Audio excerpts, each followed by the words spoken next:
Hello, everyone. Welcome back to another episode of the Life by Design podcast. On this week's episode, I welcome back Samantha Daily. Samantha is a spiritual business and mindset coach, certified past life regression practitioner, and top podcast host from New York. She helps women all over the world rewire their subconscious minds, build successful businesses, attract love and money, and manifest their dreams by empowering them with elite mindset tools and daily powerful rituals. Now, guys, before we start this week's episode of the podcast, I want to talk to you about the Life by Design Mastermind. The Life by Design Mastermind is the mastermind for go-getters and high achievers who are looking to create a more successful, fulfilling, and balanced life by design. If you're serious about transforming your life, achieving your goals, and living a life on your terms, then the Life by Design is your golden ticket. Head over to the show notes and click on the link for more details about the program.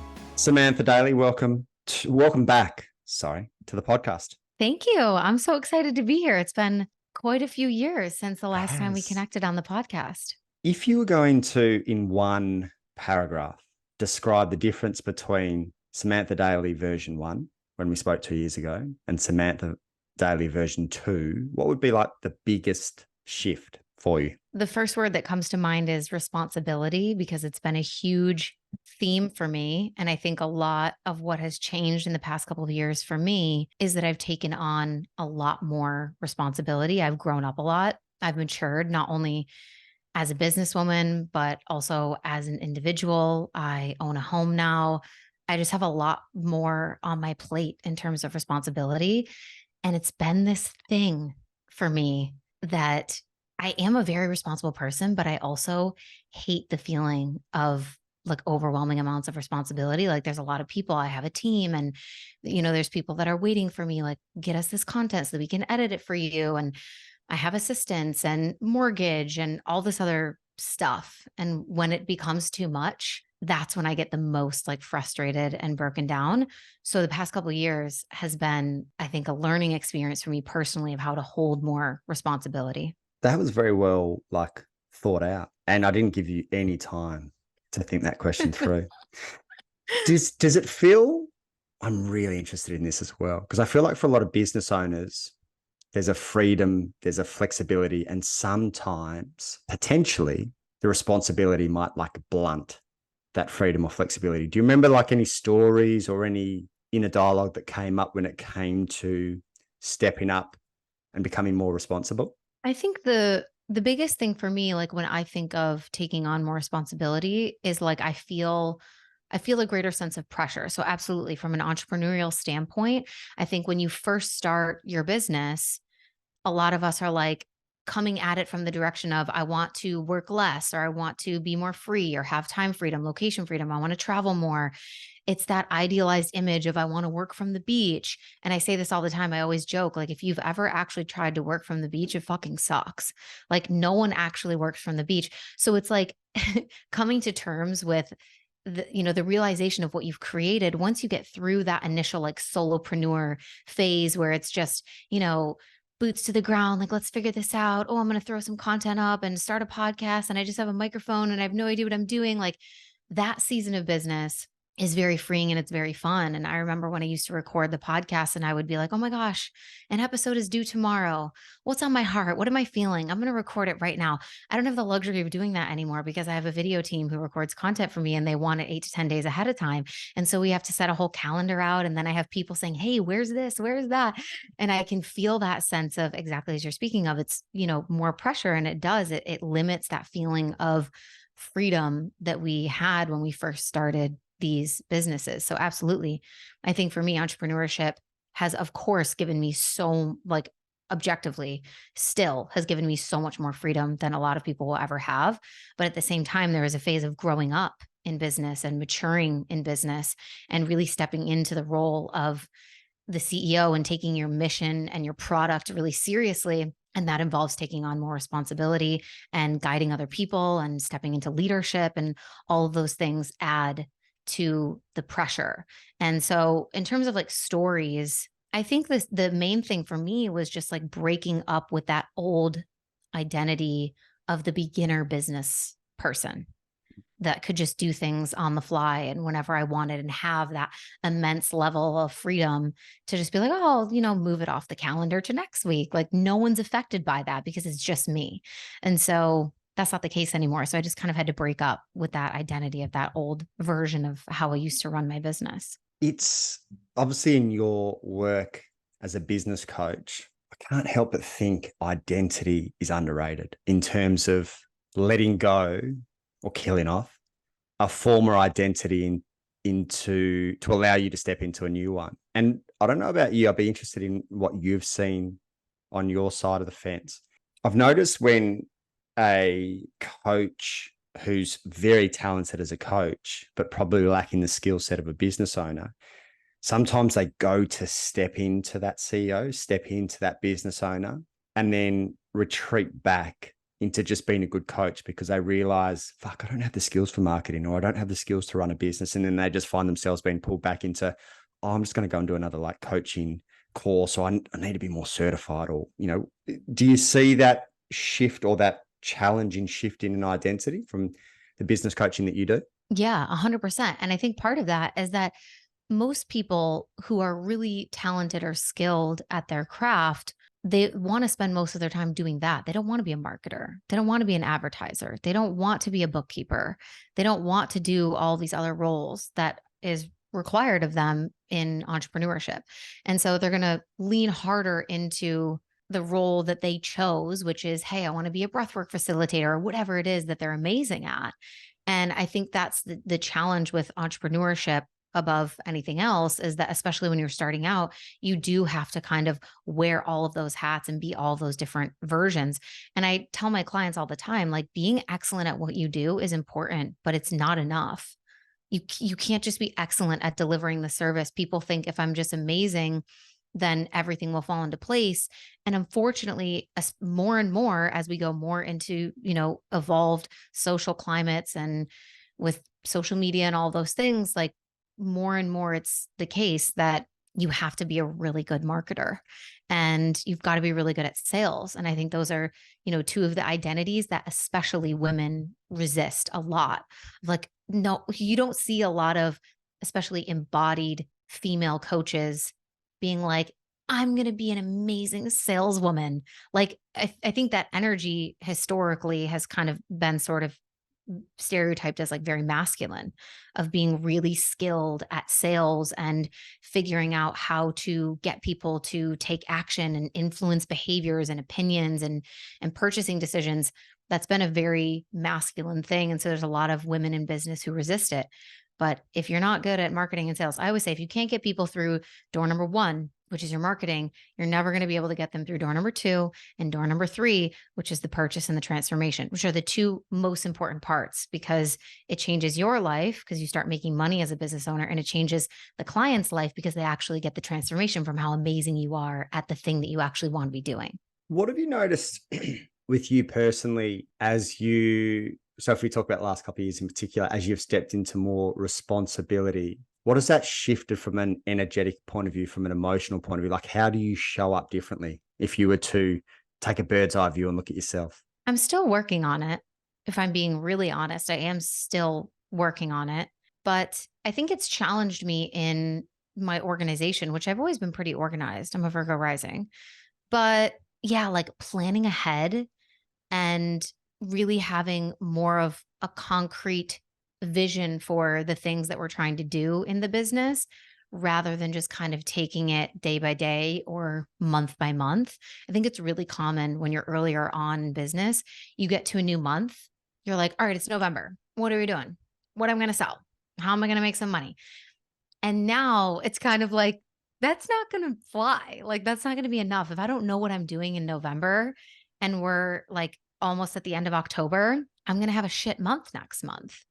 So it's, yeah, being able to zoom out a lot more, not only with the plans and the launches and the preparation and content, but also with team is a huge thing, and being able to delegate and lead people and give feedback and, all the stuff that a lot of people resist. I run a mastermind for women who are really established in their businesses, but they're looking to scale to multiple six figures.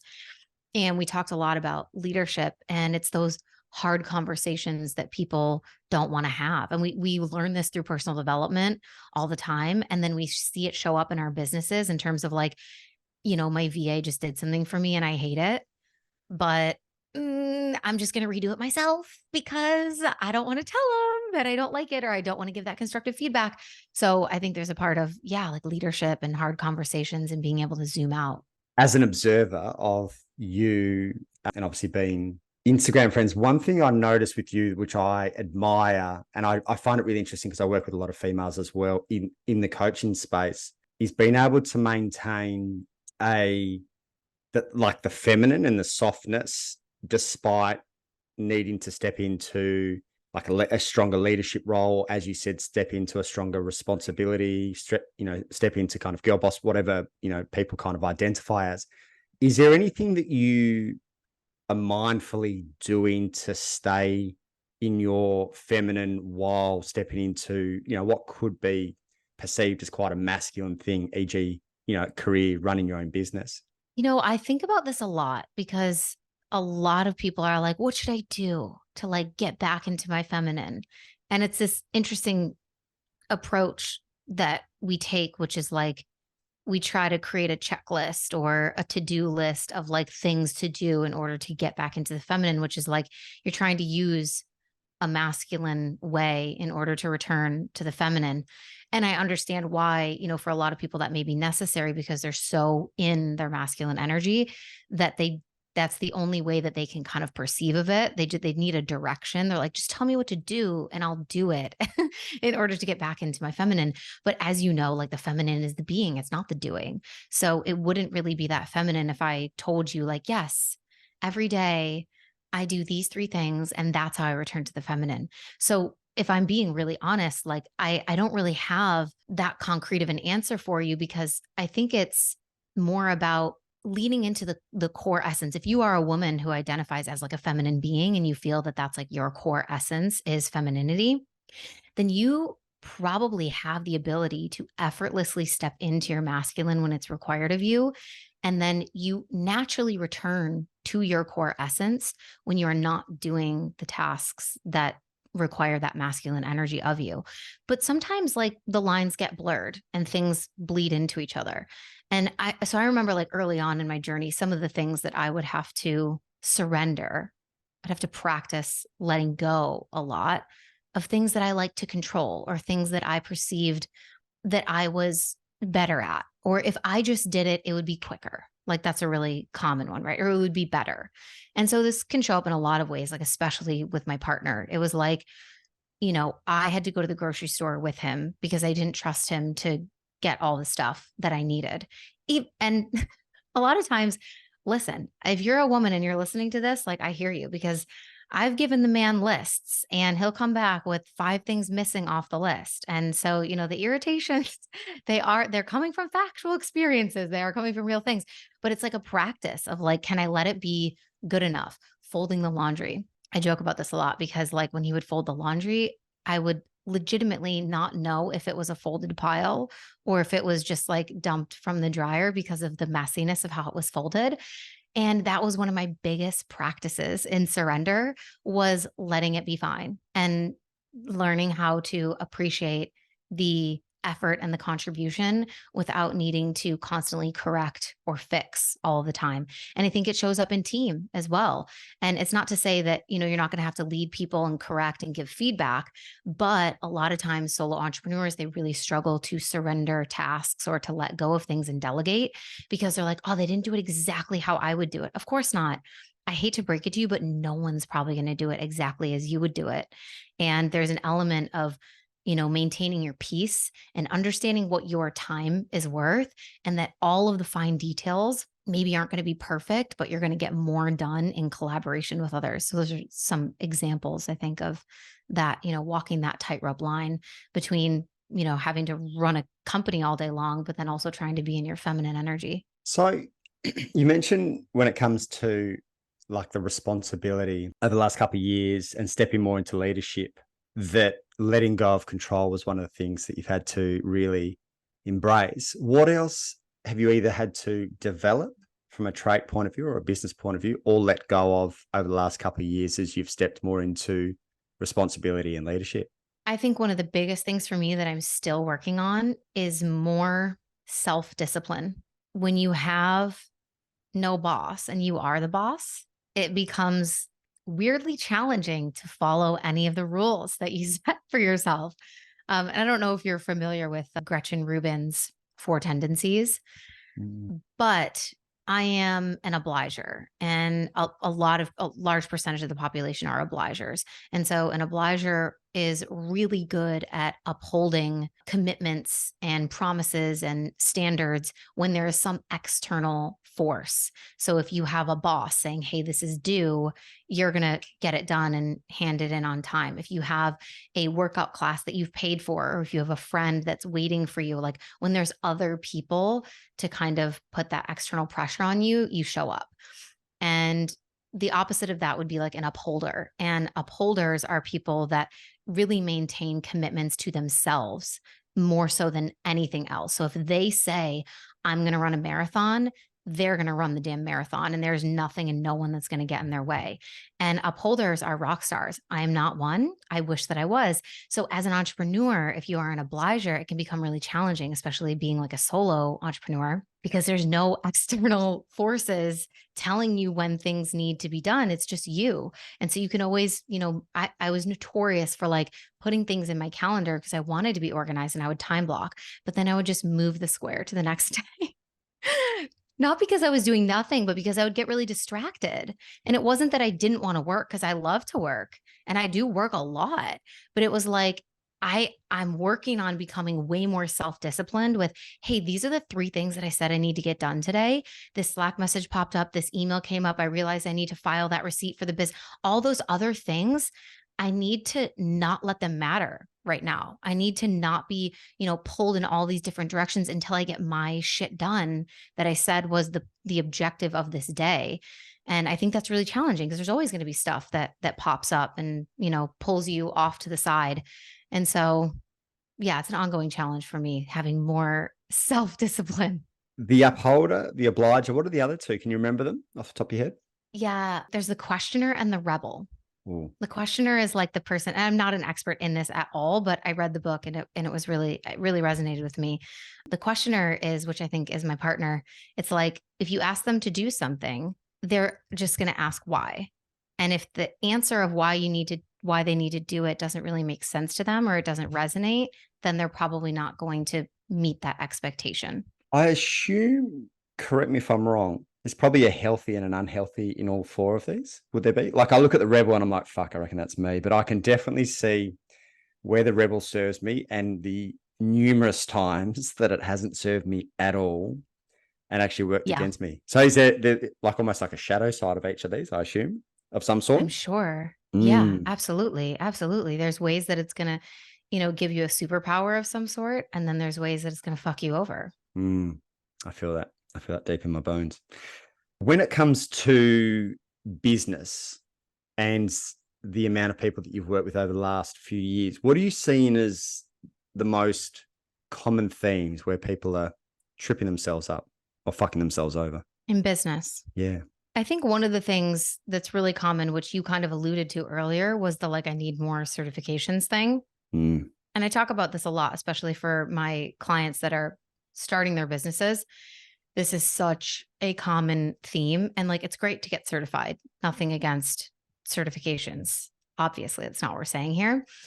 But there's definitely a widespread theme of people really just getting stuck in the forever student archetype, so that they don't actually have to face the challenges of putting their work out there and potentially getting rejected, or people not wanting to buy or not making money.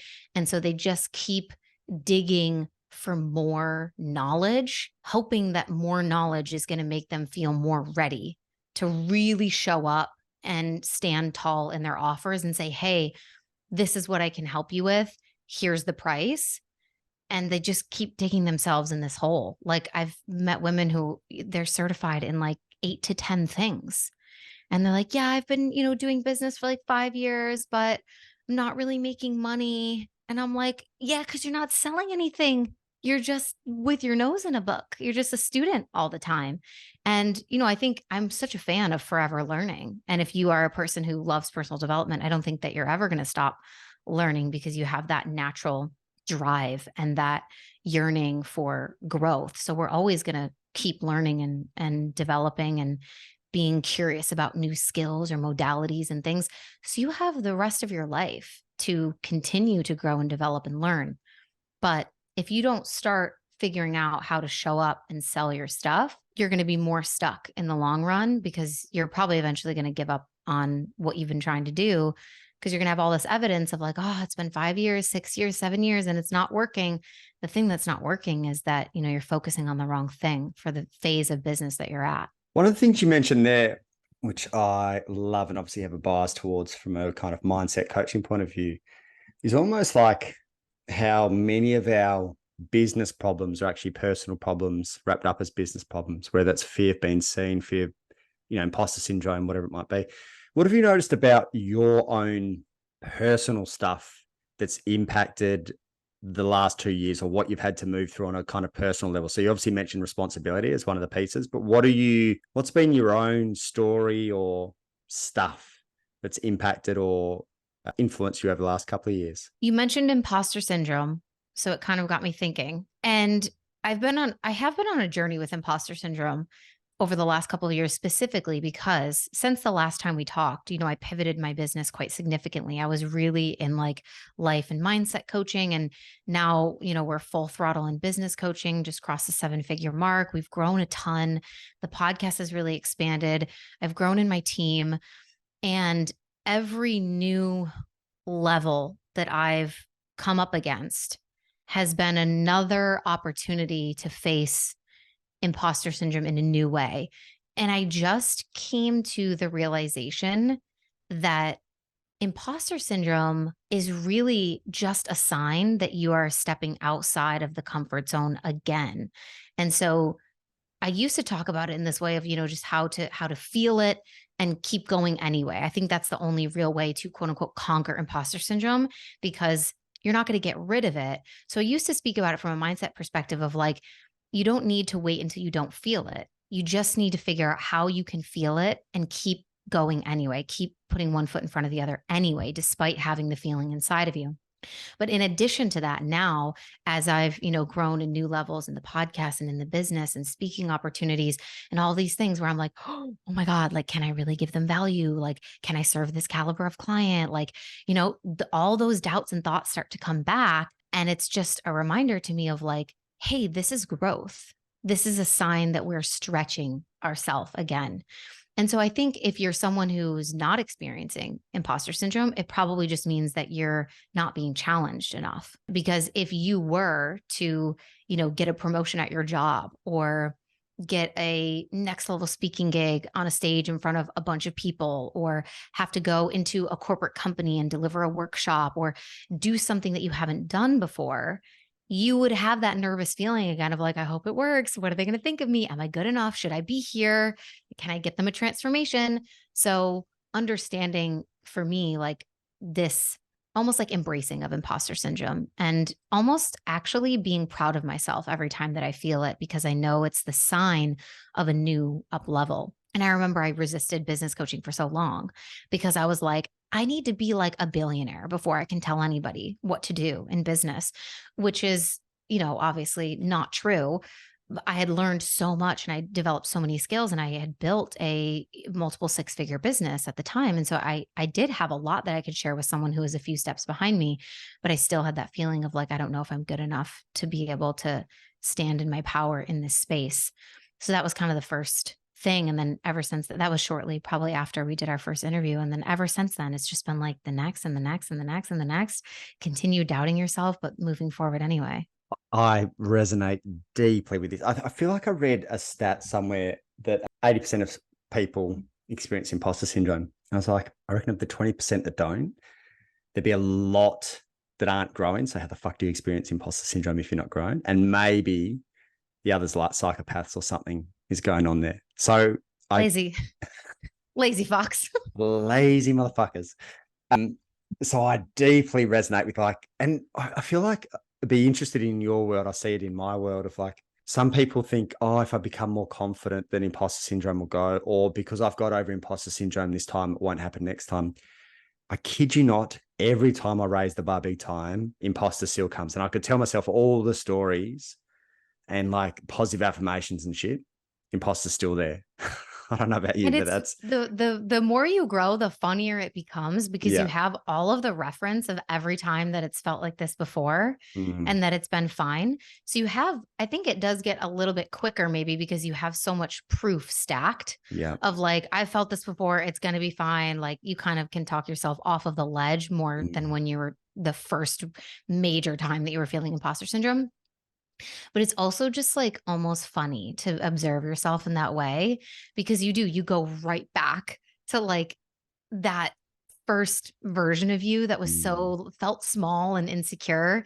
And you're like, okay, I'm powerful. I am capable. Like I can do this. And you just go right back to the affirmations and all the things. And you're like, oh my God, this is so funny. Like it's the spiral of healing mm. of like you just are going deeper and deeper. It's the same lesson, which doesn't mean that you're not growing. It just means that you're going deeper in the spiral of healing. Switching directions.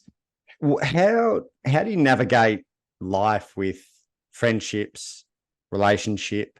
Are you guys married, engaged, married, No, but engaged? we've been together for a long time. Yeah. How long have you guys been together? 8 years. 8 years. How do you go navigating that with living somewhere new, newish since I last spoke to you? Relationship, friendships, business. Like, how do you have a structure? Are you full in your feminine flow and just whatever feels good? Like, how do you navigate all the balls of life? It's a good question. I love how I, you just sit for a second and you really ponder. I'm like, it's like a 3 to 5 second ponder between every question. I'm like, this is great. She's giving it some real thought. Continue. yeah. Yeah. So I think because I want to answer this from not like my perspective through my eyes, but also like how I might be observed from someone in my life so that it's a little bit more objective. I try to be really honest. And the thing about me is like, I know that I'm not a really great long distance friend. For example, I've been long distance with my family and friends for many years of my life. I moved away to college when I was 18. And so I lived like 5 or 6 hours away from my parents for 4 years. And then after that, I moved abroad to Spain. So I was living in Europe and I wasn't near any of my family or any of my friends. And, now I live in South Florida, but still, far from any of my friends. And I maintain relationships, but I'm not that good as a long distance friend. Like, I'm not the person who's FaceTiming people all the time or like constantly staying in touch. And I think as an adult, for me, it's been interesting to understand that like the people in my life that love me for who I am and what I can offer, we effortlessly just pick back up with each other when we are in contact, whether it's, a random call or we see each other in person or it's a trip or I go back to my parents' house.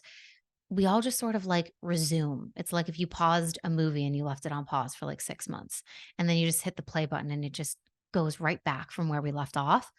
So, in terms of friendships, I know that it's not a strength for me to be a long distance friend, but luckily I have people in my life that they love me for who I am and they're almost kind of like that as well. Like we don't need that constant communication in order to maintain the relationship. And so that's something that I've really realized. If I had a friend in my life who was going to get mad at me because I haven't texted them in a week, we probably wouldn't stay friends for long because Mm, they'd be mad at me all the time. totally get it. Yeah. With my relationship, we live together and we both work from home. So we're together like all the time. But I think what's important for us is sometimes like taking time apart, but also having more intentional time together because coexisting or being in the same space isn't really enough to feel like the sense of togetherness. So, for that relationship to continue to work, we've got to spend intentional time together, whether those are like date nights out where, we turn our phones off and they're away and we really get into conversation, or we love to travel. So, we'll go on a trip and we'll like spend that time you know, being immersed in each other and kind of reconnecting and kindling our relationship in that way. What are you, just on that, what are you noticing the difference in terms of, say, the last couple, because 8 years is a solid innings. Congratulations. What are you noticing that you need to bring to the relationship for it to continuously evolve? Because obviously, what happens in the first two relationships might look a bit different to the next two. Like, what have you had to move through? Where have you had to step up for the next evolution of the relationship over the last kind of 12 months to 2 years? I have had to become more available to be wrong. Really? Who would have thought that would Um, serve you so well in a relationship? yeah. Yeah, yeah, yeah. Yeah, I have this thing where like I'm always right. Mm. And the problem with that is that like it feels so true and so real because I really am always right now. I can imagine that it'd be hard to I'm just stomach the kidding. thought that you could possibly be wrong. So it's for me, like I've had to, obviously, that's something I had to personally work on because that doesn't work in a relationship if you're always right and the other person is always wrong. So I think like some ego stuff for sure I've had to work on. And yeah, my mom always used to say to me when I was younger, like, her biggest complaint with me was that like I would never be wrong and that like it was really hard for me to say sorry. So since childhood, I guess that's been like a story. And relationships are the biggest mirrors. So that's been the thing where I've had to be like, okay, like we actually have to face this now and fix it. And it's that weird like lump in your throat that you get when you have to like say something that you don't want to say. When you're like, "Oh, I could see how you feel that way." So yeah, a lot of ego work around being being willing to be wrong and being the first to apologize. Like I love that shit now. That's probably like another ego game. Now I'm like I'm going to be the first to apologize. But I've challenged myself since I used to be like resistant to being like, "Yes, you are right and I am wrong. I apologize." Now I'm like, all right, you just got to go do it. When you like have a disagreement or an argument with your Mm. partner and then you kind of like go in separate directions to like cool off or whatever. But in your head, you have to come back and we gotta solve this. And I'm just like, I have to say it, don't I? I have to go out there and I have to say the thing. And I'm getting better at it. I'm getting a lot better at it. I've got the exact same issue, and Shani's so good because she's just so much more mature and open-hearted than I am. What happens in that moment? Is it, because I feel it in my body. I'm like, I should go and apologize and be the better person. But I can't work out if it's like a sulking, if it's childhood trauma. Like, what's happening for you in that moment where you're like, I know the right thing to do here is to go and say I'm wrong or apologize or hug. Like, what's that resistance for you? Can you find language for it? Because I The can't. way that I would describe how it feels in my body is like trying to get myself to swallow a piece of gum. Like you could tell yourself, like, I gotta swallow this piece of like, when you're a kid and you're gonna get in trouble for having gum in your mouth or something, you're like, Mm, swallow it, swallow it, swallow it. And it's so hard. You have to like forcefully it's like, okay, I could swallow this water super easily, not a problem. But like the piece of gum, you're like, can't do it. It's like the physiological feeling of it is like that. mm, And I think there's got to be like a meaning beneath that of like, by doing this, I'm invalidating how I feel or like canceling out my experience. I think like there's got to be something like that beneath that, right? Of like my story is not true then if I tell them that they're right and I'm wrong. mm. Or even feeling, when I think about it now, I think I might feel a little bit like inferior because Yeah. I've apologized. So I am wrong, or I am playing like ego, 100% all ego, but like I gave up, or it's bizarre. But I think there's a feeling of inferior if I'm the first one to apologize. It's so unhealthy, but I think a lot of people would do it. Yeah. I think this is actually a really important conversation because there's going to be so many people that resonate with this. Whether you are the person that really struggles to apologize or say, Mm, I was wrong, or whether you're the partner that's like, for fuck's sake, why can't my person get it together? on the other side, but 100%. That really resonates with me too. The like inferiority thing.